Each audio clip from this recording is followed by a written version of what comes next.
السلام علیکم ورحمۃ اللہ وبرکاتہ۔ دوستو، روزے کی حالت میں جب لوگ سفر پہ نکلتے ہیں تو عام طور پر افطار اور سحری کے مسئلے میں یہ غلطی کرتے ہیں۔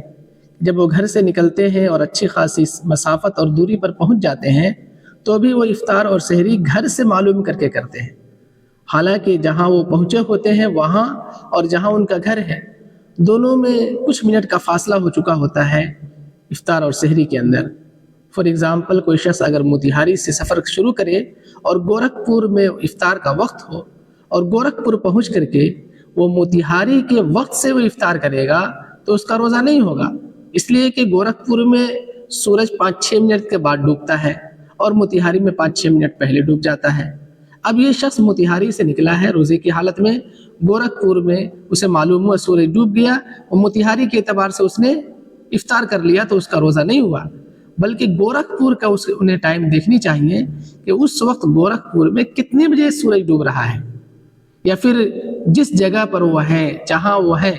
وہاں کے مقامی لوگوں سے معلوم کریں کہ کس وقت سورج ڈوب رہا ہے یا ختم سحری کا کیا وقت ہے، وہاں کے اعتبار سے سحری ختم کریں اور افطار کریں۔ ورنہ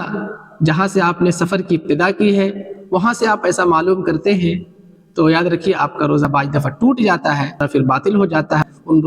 روزوں کی قضا کرنا آپ کے اوپر ضروری ہے۔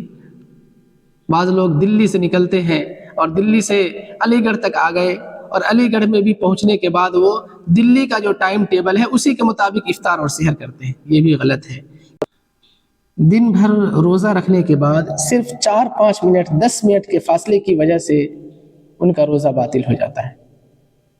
تو اس لیے اس مسئلے کو خوب سمجھ لیجئے اور جو ایسا کرتے ہیں وہ متنبہ ہو جائیں کہ ان کا روزہ نہیں ہوتا ہے۔ اللہ تعالی ہم سب کو صحیح شریعت کو سمجھنے کی اور اس پر عمل کرنے کی توفیق دے۔ السلام علیکم ورحمۃ اللہ وبرکاتہ۔